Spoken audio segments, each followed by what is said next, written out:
저는 항상 이 맛을 고집하고 또 자식도 이렇게 옛날 맛으로 이어갔으면 그 바람입니다.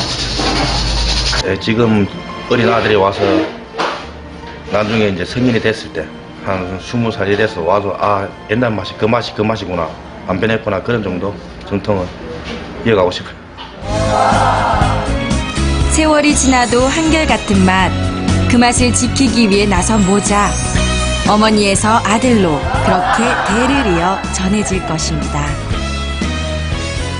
네, 10년 가까운 시간 함께한 든든한 동료이자 나의 비법을 물려줄 수 있는 유일한 수제자, 그리고 가끔 힘들 때마다 이렇게 푹 안아줄 수 있는 애인 같은 네. 아들과 함께 하시니 이 팀워크가 얼마나 좋겠어요. 그러게요. 아들이 고기 손질하고 엄마가 양념장 만들어서 구우니까 또 연탄 뿌리니까 그 맛이 안 먹어봐도 알 것 같습니다. 그렇습니다. 네. 그러니까 쉽게 말해서 고기를 잡아서 주시는 게 아니고 고기 잡는 방법을 가르쳐 주시는 그러네요. 거예요. 솔직히 아들인데 그 양념장 만드는 방법을 안 가르쳐 주실 이유는 없죠. 그럼요. 이제 그거를 전해주면서 그동안 오랜 세월 쌓여왔던 추억과 노하우 이런 것들을 함께 담아서 가르쳐 주기 위한 거니까 아드님 너무 서운해하지 마시고 그 오랜 세월 동안 지켜오던 전통 꼭 이어가시기를 바라겠습니다. 네. 네, 자 그런데요, 도경원 아나운서는 고속도로 하면 뭐가 생각나세요? 고속도로면 최근에 가본 기억이 없습니다. 일주일 내내 일을 하다 보니까 그렇죠. 달릴 기회가 없네요. 네. 달려서 어디론가 떠나고 싶다 그런 생각들 많이 하실 텐데 혹시 그거 알고 계셨습니까? 우리나라가 OECD 가입 국가 중에 도로에서 일어나는 교통사고 사망률 1위라고 합니다. 그만큼 지금 이 순간에도 고속도로를 많이 달리고 있는 차들이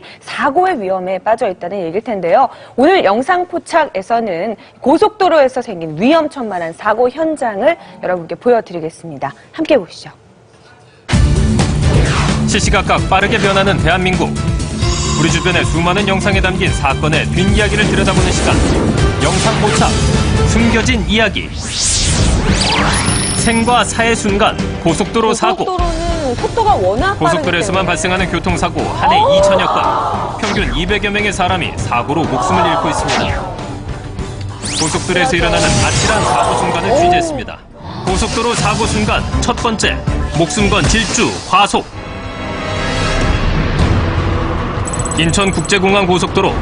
과속 단속 카메라가 있는 지점을 지나자마자 차들이 연신 속도를 내며 질주합니다. 인터넷에서 화제가 됐었어요.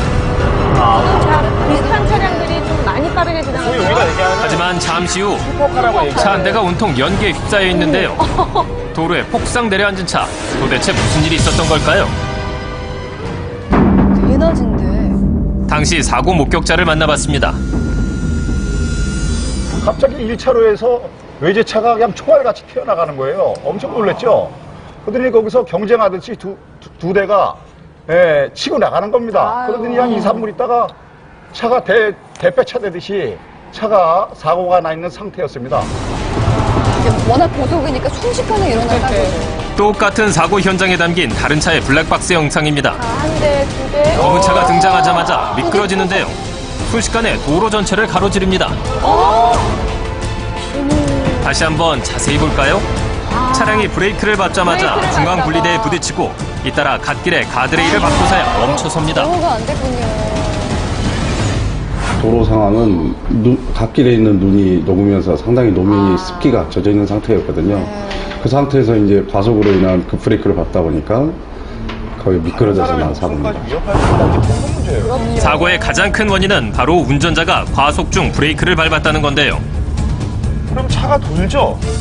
미끄러우니까. 운전자는 앞에 장애물도 없는데 왜 그렇게 급히 브레이크를 밟았던 걸까요? 그게 좀 이해. 당시 운전자는 과속 주행 중 현장의 구분 구간에 내리막길 그리고 전날 녹은 눈으로 노면이 미끄럽자 급하게 브레이크를 밟은 겁니다. 겨울엔 특히 조심해야 돼요. 사고를 낸 차는 유명 브랜드의 수입차로 가격이 무려 2억 원에 달하는데요. 돈이 문제가 아니라. 고급차의 성능만 믿고 질주한 결과 수리비만 1억이 넘는 큰 피해를 남겼습니다. 수선이 상당히 많이 비산돼 있었고요. 도로 3차선하고 4차선에 차량이 그 중간에 그 가로질러 서 있었는데 거의 엔진 부위부터 차체 전체가 상당히 많이 파손된 상태였고 다행히 운전자는 크게 다치지 않은 상태였습니다. 정말 다행입니다. 현장에는 끔찍한 사고의 흔적들이 남아있는데요.